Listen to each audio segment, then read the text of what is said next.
All right, Tobi, I hope you are not inviting people to start with pounded jam early in the morning or about two early. You have a cold weather now, and if you go in that line, hmm, exactly. All right, yes, Daybreak Show, Rock City 101.9 FM here in the city of Abeokuta. This is the voice of the people.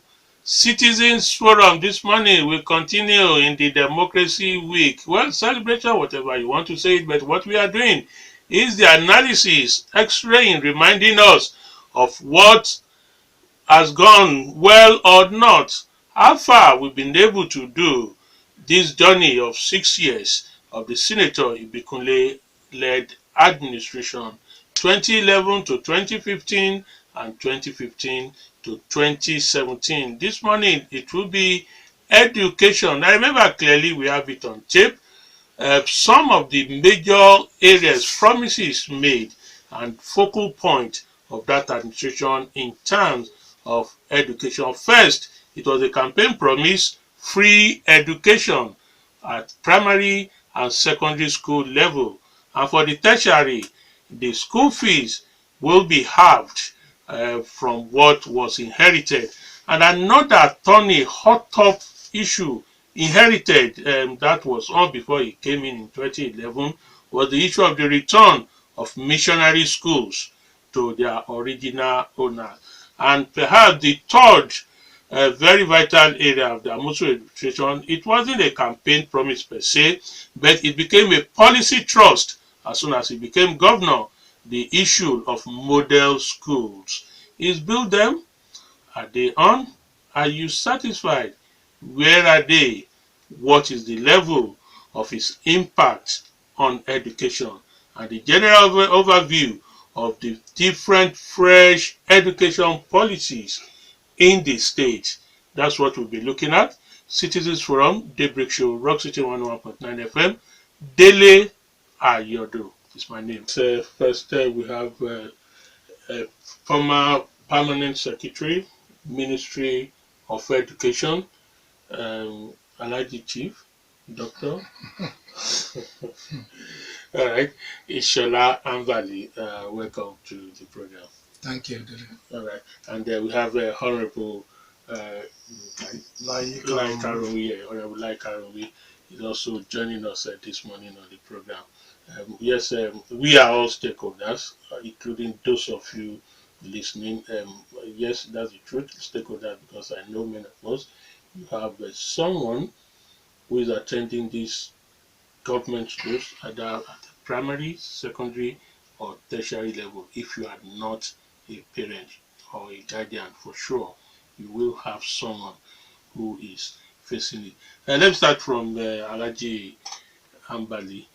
Alhaji Ambali, the issue of the return of schools, which was, like I said, a hot top issue before this administration came on board in 2011. Can we say it has been resolved? Well, actually, it has been resolved to some extent.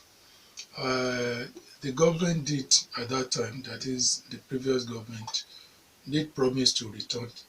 And when the present government came in, they went into dialogue, asking them that they should give them some time to resolve it. After about a year or so, they gave them parts of the land that was well demarcated.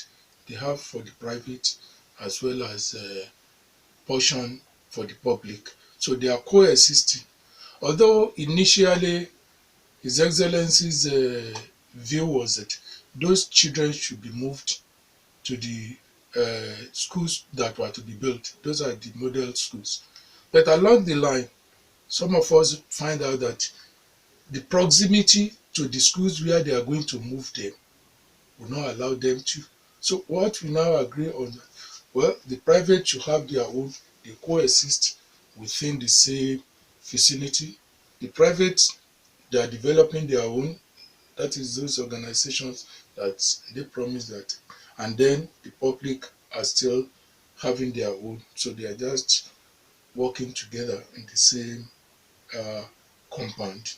Honorable Karunwi, Alhaji Ambali just talked about this some of the government plan, which was to be a policy program to solve this problem of the missionary and the state school. It was really a serious issue. They went to court and all of this. And the idea of the model school came up. The model school was supposed to be a leveler for the brilliant children who will be moved and then enjoy government facilities. I don't know if you have been monitoring that development of the model school, have you? I have. Okay, so what do you have to say about it? First of all, I want to um, agree with the previous administration that some of those schools needed to be returned to the previous owners, knowing fully well that all the infrastructure, if not in all of the schools, are the one built by the original owners. Government had not added one single block in most cases, and few other ones, maybe one or two, but government was biting too much. And it was obvious that if they had returned those schools to the previous owners, those schools would have been functioning and functioning well now. I was one of the people that advised government when they were going to start these model schools. In fact, I wrote and I submitted to the governor's office and advising that instead of building 21 or 26 model schools 26, at the same time, why not build one each in each of the zones? That is Egba, Remo, Yewa, and Ijebu, and spread the remaining money repairing the existing schools. If you put 50 million in each of the existing schools, you will see a lot of differences in infrastructures and training of the teachers. And up till now, I stand to be corrected. There are only very few of those model schools functioning now, if there is any. By our investigation, only one is functioning, the one at Akele. Well, that I don't know how much money Ogun State government had invested in that in 4 or 5 years, and we are still at the starting point. I have heard government talk about opening those schools several times. They are resuming in September. They are resuming in September. And up till We have now, students in the in one at Akele. one, that is gross failure. In 4 years, if out of 26 schools built by government, only one is functional, then there is a problem. Alhaji Ambali, you, so to say, were in government at that time, serving as a top group of those who implement now. I don't know, you may not be part of those who formulate the body, but serves as implementing those bodies. Why do you think, like I said, that model school project failed? Well, I won't say it has failed. You see, uh, when things are being done in government, you see, there are a lot of issues that come into play. Like Honourable Karunwi said, you see, the idea could have been fewer number, which could have been completed very much earlier than now. But you see, there are certain things that are open to the executive, His Excellency, that were not open to some of us. You see, when the politics start playing, where do you want to cite this? Where do you want to cite that? The pressure was so much to the extent that some community are ready to even give the lands out because they want it. And you know, those in government, the commissioners, they want to tell their people they are existing. And so that's why they have to bring one to their own. And uh, with that now, the governor cannot just say, okay, I'm going for 3 or 4, because it's a collective thing. And there are pressures on him that he should at least give to each of those senatorial districts. You know, they divided it and they now say, okay, 7 to this. No, Alhaji, that's the point I'm trying to make and find out from you. You are part of the group regarded as the engine room, the technocrats of the administration then. Let us assume that the decision to build in all state constituencies was right and they built 26. Why has the 26 not taken off? Actually, you see, because it's not the same contractors handling it, and when you give such thing out to different people, the rate at which they will complete will differ. But as I'm talking, by the time I was leaving as the permanent secretary, the structure have been in place and the equipments are there. You see, they don't want, because their impression was that most of these people, like the one in Akale, supposed to be for those in Itaushin, St. Peter's College and others, you know, that cannot work. But now they are now conducting interview for students that will now go into that place. And when they are there, it has to be permanently residential because there will be no vehicle that they want to use to convey. But as we are talking, I know more than half are really informed that only the students would now need to be admitted and the teachers. And let me tell you again, I think of recent, maybe about 2 or 3 months, they appointed a lot of education officers, they call them, because they don't want to use the teachers.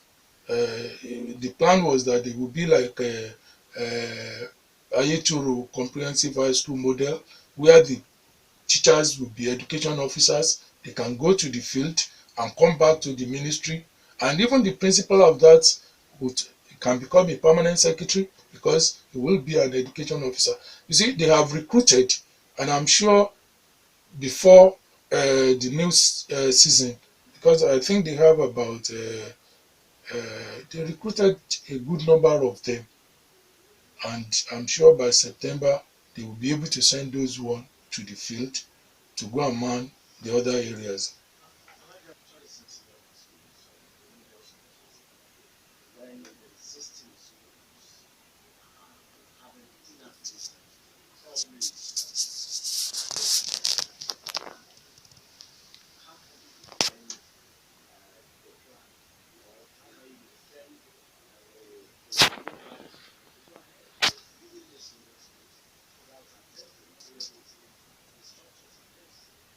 Uh, uh,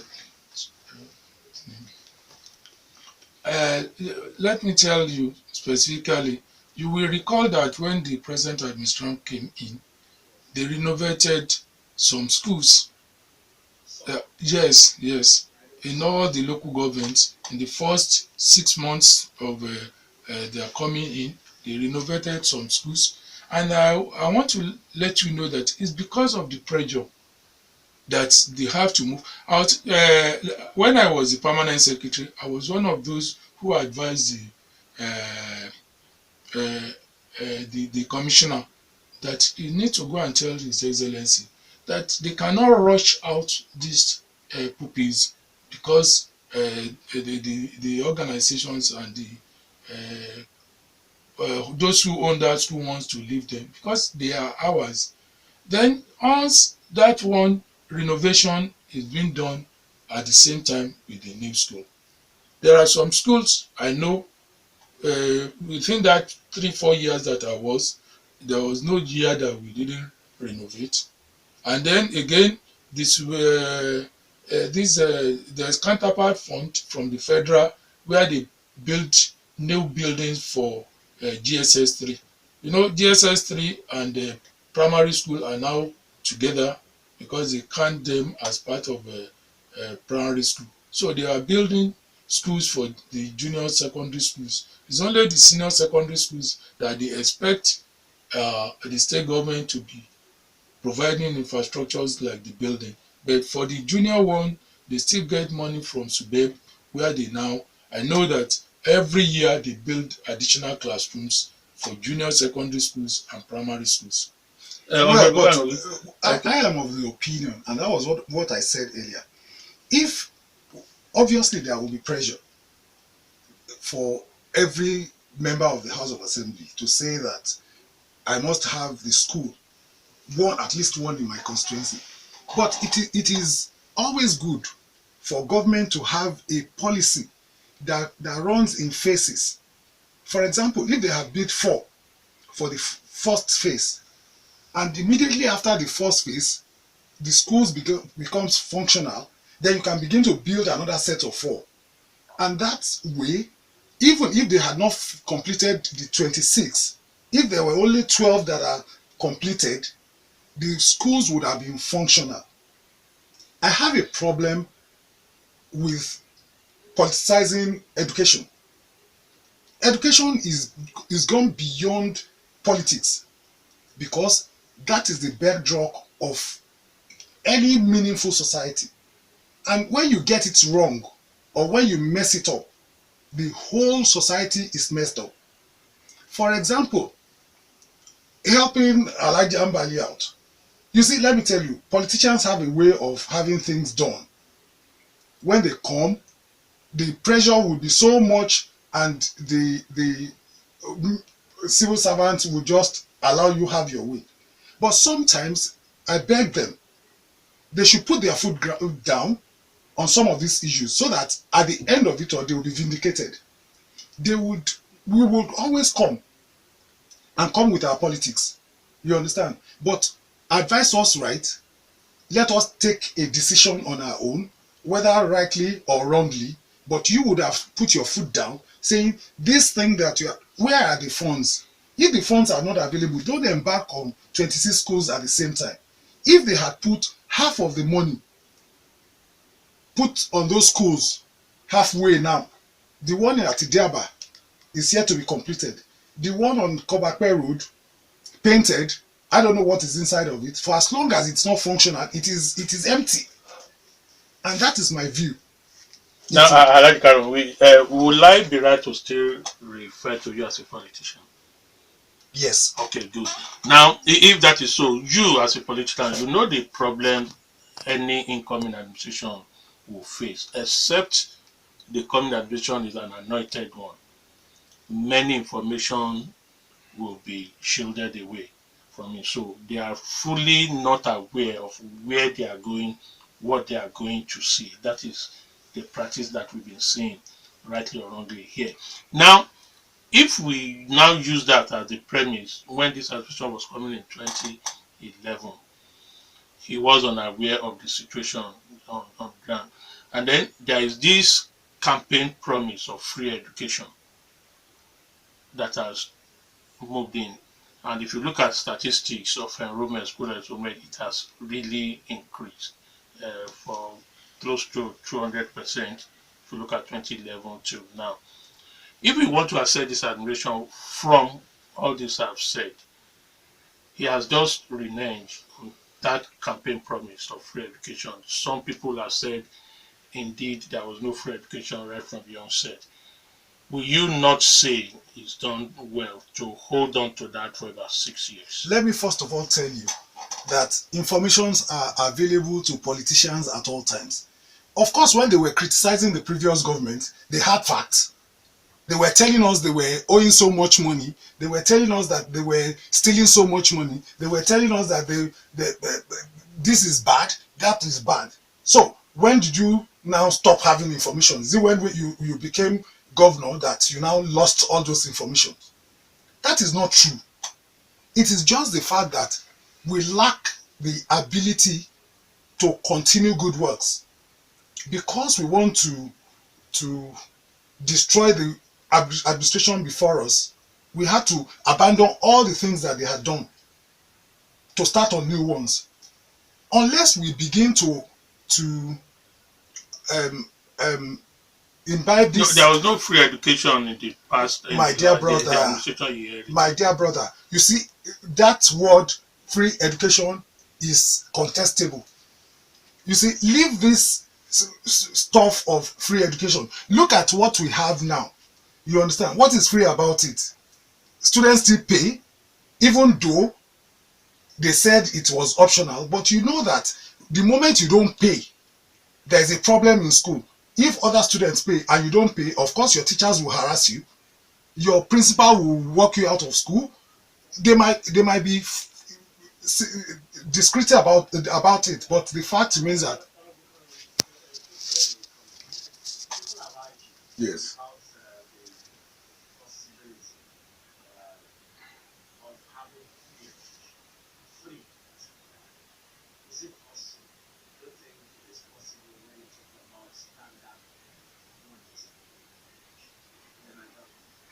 We can. It is possible if all conduit pipe are blocked. Let me be honest with you. You see, the elites of this nation have been extremely unfair to the voters, the poor people. We have been extremely unfair to them. You see, if you look at the paraphernalia of our offices, if you cut half of it, education will be free. Honestly, as governor, I don't have to drive in a convoy of 30 cars. As former governor, I don't have to be given a car every 4 years. As former president, I don't have to have all of these things. As a member of the House of Assembly, we also received cars. Well, that I know that everybody had a car before becoming a member of the House. That is what that has something to move with. That is something. That is what I'm telling you. Our paraphernalia is too expensive.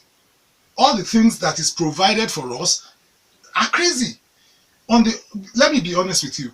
For example, if you look at the amount of money we spend on fueling those cars alone, if you have it, I'm sure that a lot of things will be provided in the schools.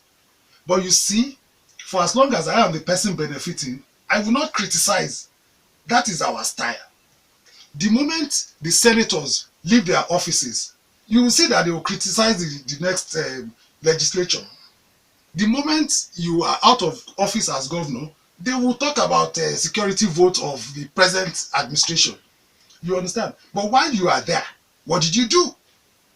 I am not exempting myself. I was chairman House Committee on Education in 1999 to 2003, and I made sure that the budget of this state, a minimum of 20% of the budget, the total budget of this state, is put on education. That it was a serious fight between the legislature and the executive. The United Nations standard is 25, and we were fighting to make sure that at least 20%, at least. In fact, the fight was so enormous that some of the traditional rulers had to come into it. Now let me go to Alhaji. But Alhaji, this free education thing, like he just said, I know that there were a whole lot of problems about the implementation. In fact, here we have receipts from public schools of payments made. Correct? Even though government will say it's optional, but the reality is that once you do not pay, you won't, even exams, you may not be permitted. So students were even driven out in names of different PTA, computer development levy, even sometimes broom and all these things. And then textbooks that were supposed to be provided were provided for only, I think, just 2 years, 2011, 2012, 2012, 2013, and it all stopped. So parents were really complaining. What went wrong with the implementation of that policy? Dele, thank you. You see, I'm yet to go into politics. So when I talk as a technocrat. Yes. You see, when politicians are coming in, they make promises without considering consulting those of you. Yes, where the money will come from. When they come and you now advise them that this thing might find difficult to implement, then they don't give you, you want to sabotage the efforts. But the money were not forthcoming. You see, going by the questions that as we are now, His Excellency was only trying to curtail the pressure that he has made this promise.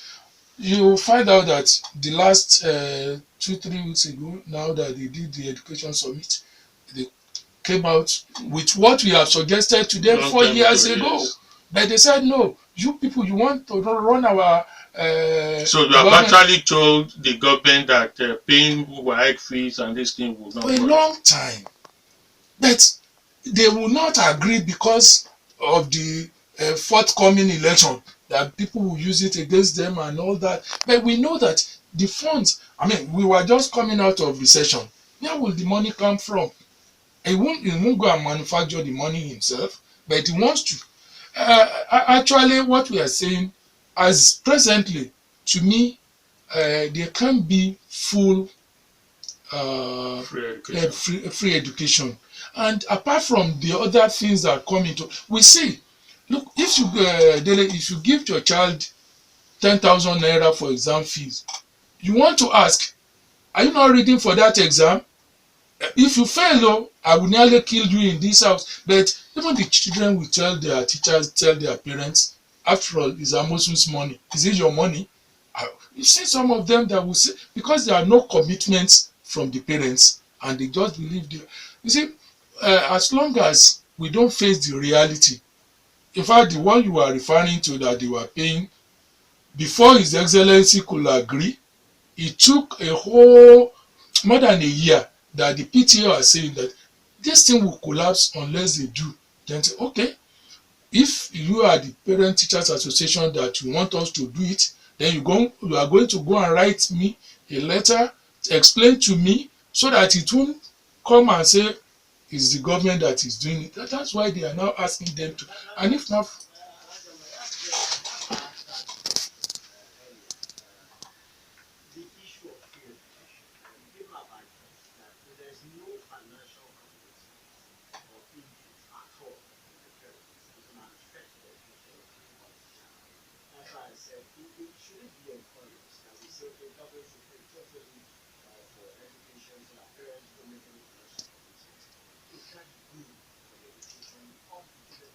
it's not. Sorry, it's not. You see, there should be some commitment. You see, it's a matter of what you want to do with your money. The parents that they are now saying should not pay this, they are using the money elsewhere. And the children themselves see it as a free thing that they don't need to bother themselves. They are not always very serious. You see them on the street. But I'm sure if they have some guardians that are paying token amount, they will. And unfortunately, the recession, there's no way they go. And when my colleague Honourable is talking, the number of teachers in place before this present administration, you get to some schools, you get 2 teachers, 3 teachers, which they won't come. Where you're supposed to have about 15 teachers and have 3 teachers, you say, I won't kill myself. You find an SS3 student teaching and maybe GSS2.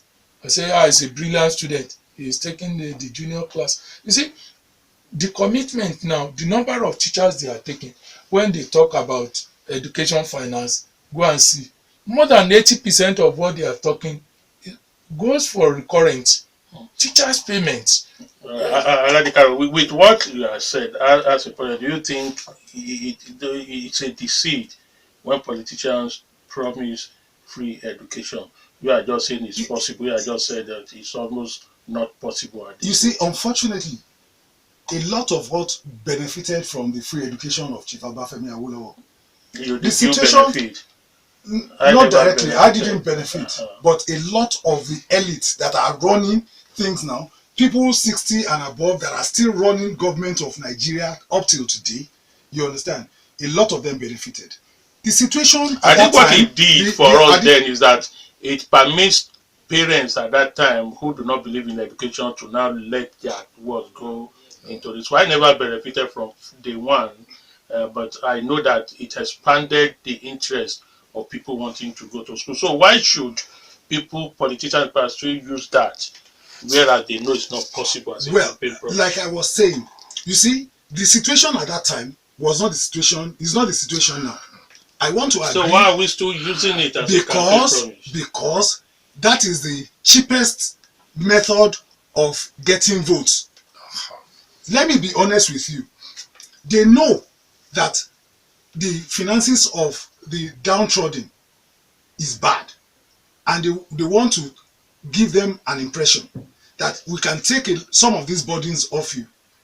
You understand? Yesterday, I listened to Dr. Layi speak on this station, and it is obvious that some of these promises that we make blindly, we know as politicians, we know inside ourselves that they are not practicable. They are lies. We know that they are not practicable. But that is the story that we can sell to our people cheaply. I was on this program, on this station, when I was contesting the chairmanship, and I hear somebody say he's going to turn Abeokuta South into Dubai, and I was amazed. When I was saying that I will construct roads, when I begin to construct roads, when I construct your road, you must pay this levies that you must begin to pay. You understand? People did not vote for me. They thought I was too direct and harsh, and they voted for somebody that said they're going to turn Abeokuta to Dubai. And I doubt whether that person built one road throughout his tenure. That is what I am talking about. You see, free education is feasible. It is achievable. You understand? But you see, why we are not interested in those students that we see on the streets, most of us, is because we put our children in private schools. They are not our children. But that was the idea of the model school, as told by Governor Amosun then, that he wanted to use the model school to compete and then bring down the prices of those high-class private schools. My dear brother, which was a good idea at that time. My dear brother, you must put the old ones in good shape. If those old ones, I know of somebody that equipped Abeokuta Grammar School's science laboratory, just an individual. If government had put 50 million into each of those schools, you would have seen a clear difference from what was obtainable at that time to now. But you see, because we want to create an environment where, because we have promised people that we are going to do this, when he was promising, he didn't. When he was campaigning, he didn't campaign for model schools. All he said was there was going to be free education. Free education. If you are going to put students in those model schools, and it's going to be living, are they going to live in that school free? Why are we deceiving ourselves?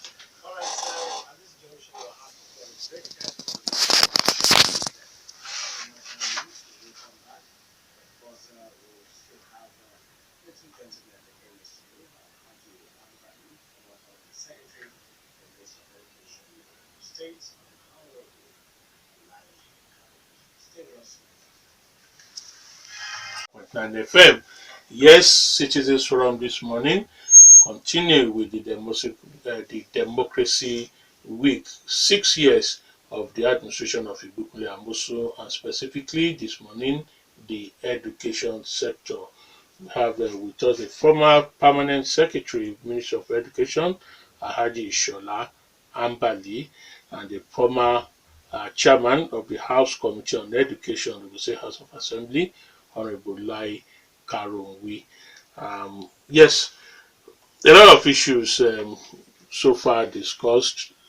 The campaign promise, the policy position, and of course some of those things that we have seen the government done in the area of education. Free education at the primary and secondary school was a campaign promise. Slashing of the school fees for tertiary education by 50% was also a campaign promise.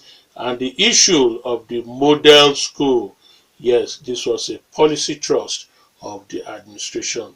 That's where we are so far.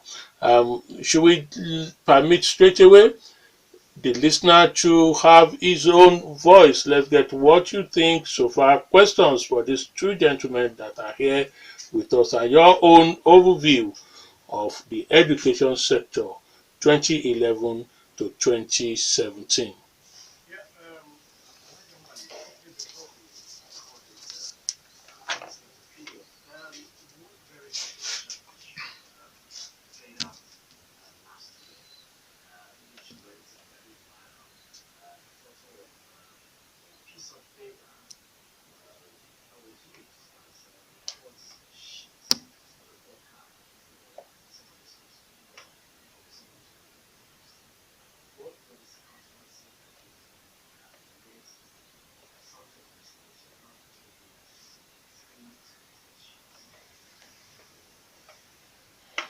Well, Toby, thank you. Though I was not there last year, but you see, I still monitor what Was it happens there. last year or 2015? I think it was 2015. 2015. I Yeah, left 2 years ago. 2014. But you see, what I'm trying to say is that whenever we want to produce such uh, things, they are usually done together. Maybe it has been an issue with the printer who didn't bring it on time, and at least the student have to go back with something. I'm sure that should be an improvised something, and I'm sure they will have got the proper one that they're supposed to get. But at least they always want them to go home with a result, and that is why they ask the principal to improvise so that they can go, because some of them will not tell their parents that they didn't do exam or there was nothing. But I'm sure the printer will have brought them, and then they will have done the right thing. Well, Eh, that was a bit embarrassing because normally, if your defense is actually working, and maybe the person you are dealing with, the type, maybe something like maybe they print it out from the school's printers, right? So I think they print it instead of writing it and then stamping it. That was a bit embarrassing for the To student. say the least, to say the least, you see, there is Ogun State Printing Corporation, for example, owned by state government. It is embarrassing. Just let us leave it at that. But let me be honest with you. If we go at this pace, we would have a total collapse in our education sector. It is unfortunate, but that is the situation right now. If we take, for example, you see, the roads that we're building, for example, it is meant for a lot of us that would have done well in our various sectors, and will be driving cars and will be entering taxis, not from Abeokuta going back to the village. If you are in the village, you won't have access to those roads. We must, as a government, as a people, see education as priority and take politics completely out of it. That situation is completely embarrassing to the people of Ogun State, not to the government alone. It is embarrassing. Honourable Karunwi and Alhaji Ambali, I want to have your opinion on this. Beyond this criticism, yes, I agree it is embarrassing. Several things happened Yes. in the education sector that are not palatable. We had situations where students will have to go on holiday and come back before they sit for For the the exams. terminal examination, Yes. which were aberration as far as I'm concerned. The norm is you sit your exam, you end your examination first, and the rest where even at the mid of exam, you be at the mid of exam, the holiday will come, you go for the holiday, you come back and resume the examination for term, further first or second time, which were all misnomer. Beyond all this, from your experiences, how do you think government should correct this? Well, you see, like I said, the moment we de-emphasize politics, you understand, we'll begin to forge ahead. One, our staffers are not adequate. We all know. And in fact, redistribution of teachers needed to be done as like yesterday. If you look at schools in Abeokuta, sometimes you find two teachers sitting in one class, one teacher, main teacher, and one assistant teacher, if not assistant. They all want to be in the city. Where there are inadequate English teachers, let us employ. You understand? Let us train and continue to train our teachers. Some of these teachers are not living to expectation. Some of them had lost their value because you go to some of these schools, you see teachers buying and selling. We need to retrain our teachers. We need to improve on our infrastructure.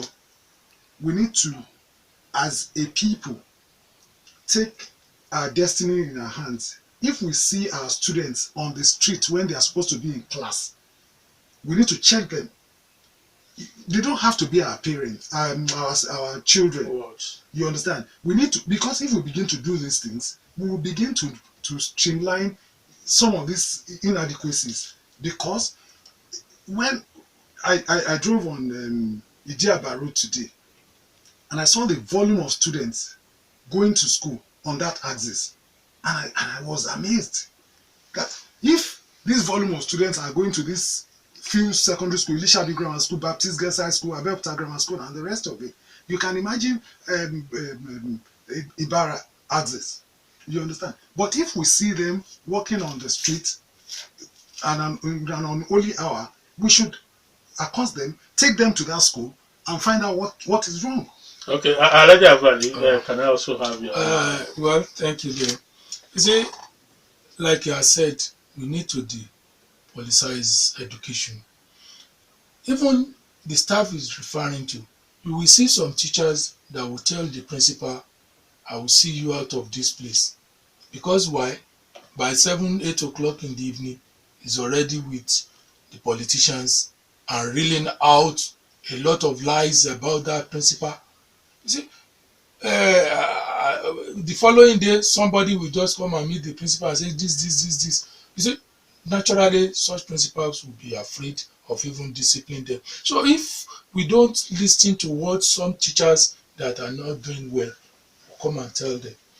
Again, like I said earlier, education supposed to be by parents, by society.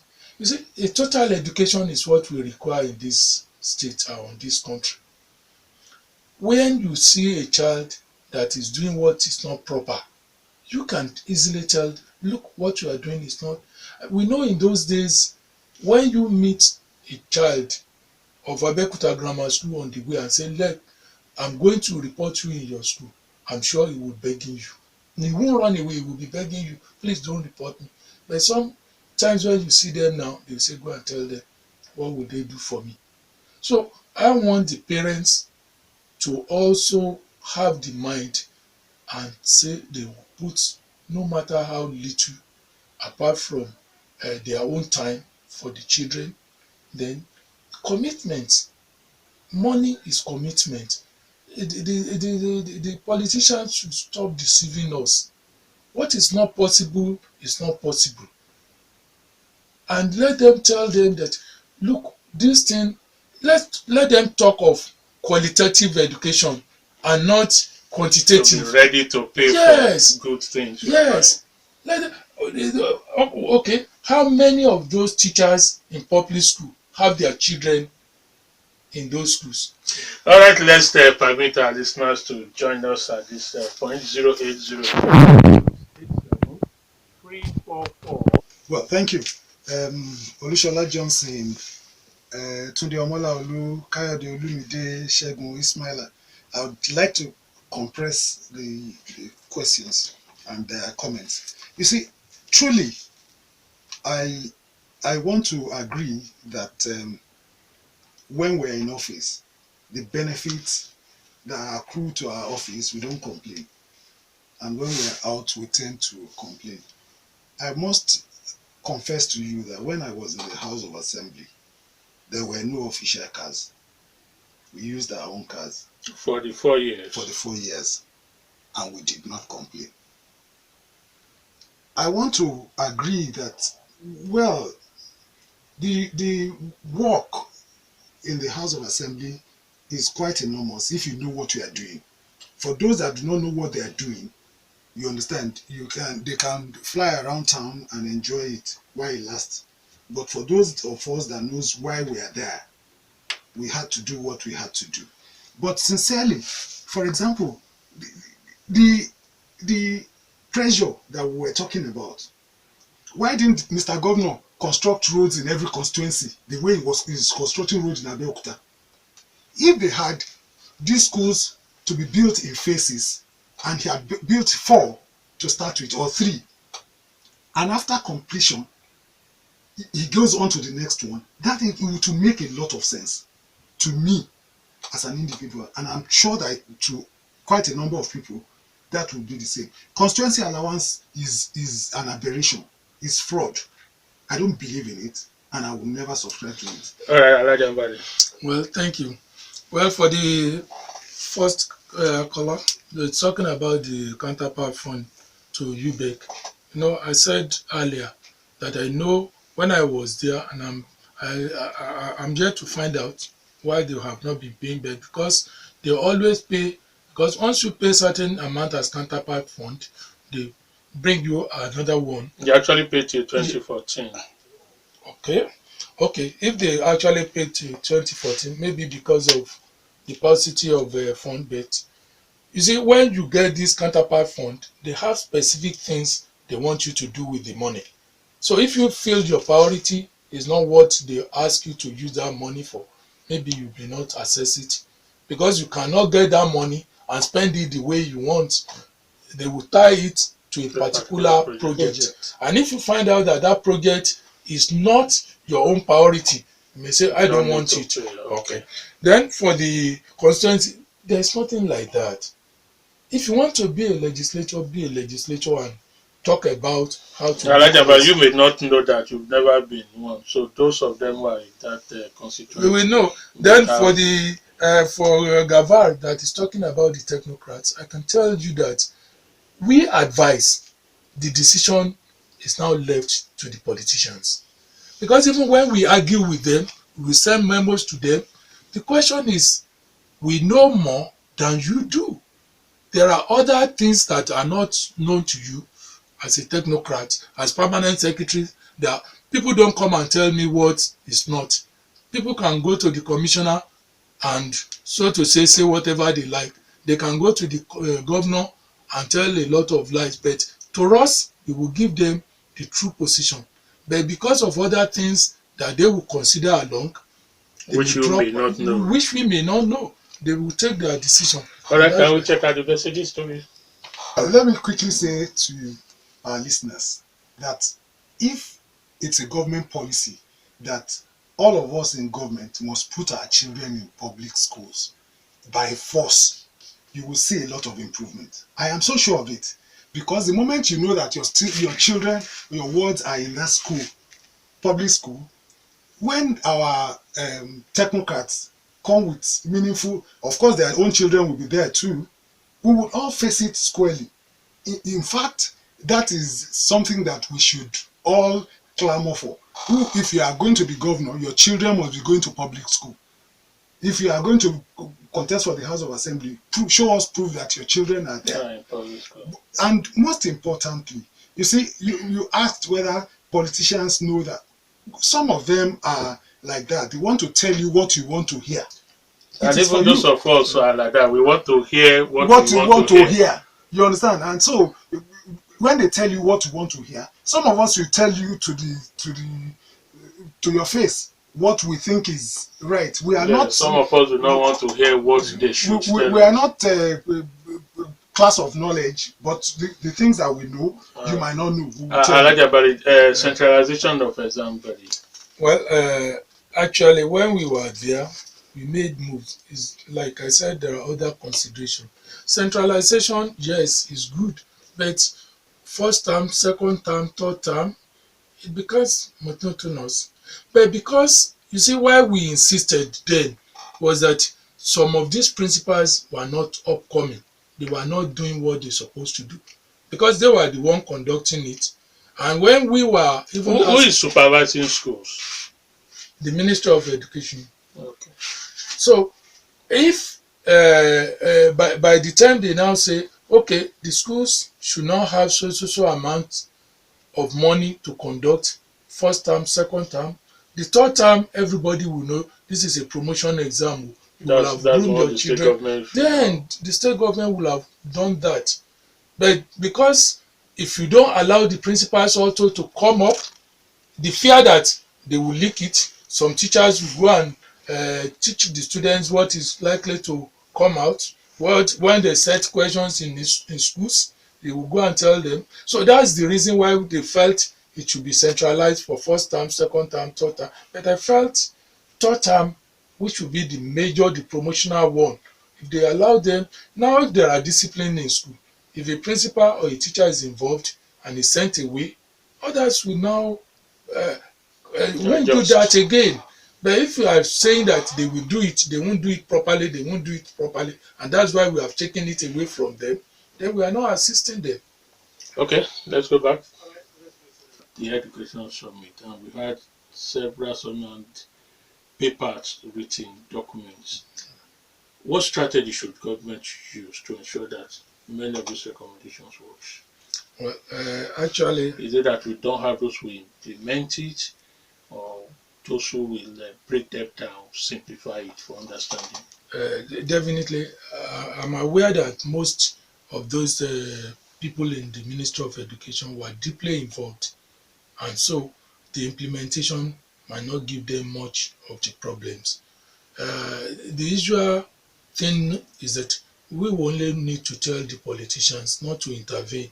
I mean, not to try to come and do other things that are not necessary. And I'll tell you that that summit was purposely arranged so that most of the decisions that will be taken there will be seen as a collective thing and not Amosun's idea. You see, some people will like dropping of this payment of WAEC fees. People will, it's Amosun, he just did it deliberately. But now that these are issues, when they finish, there are things they recommended, and when those things recommended are being implemented, I'm sure we'll have a better. All right, thank you, Alhaji. Honourable Karunwi, there's this Yoruba adage, if you look at all, we'll be saying, one year of Google cooking say lórí alábàáhùn. And on this occasion, the politicians appears to be the alábàáhùn. What usually brings the disconnect, and then why do we find it difficult to have continuity in policy and program implementation? Because of our selfish interests in retaining our public or political offices.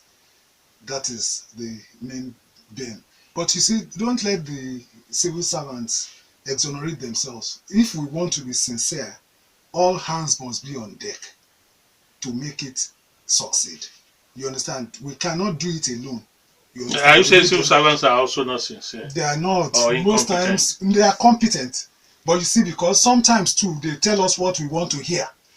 Like like the politicians will tell the public what they want to hear too. But sometimes, if we need to face it squarely, we must all be sincere with ourselves that the situation in our education sector is chaotic now. We have to find a solution to it, and collectively, we have to do it. Thank you.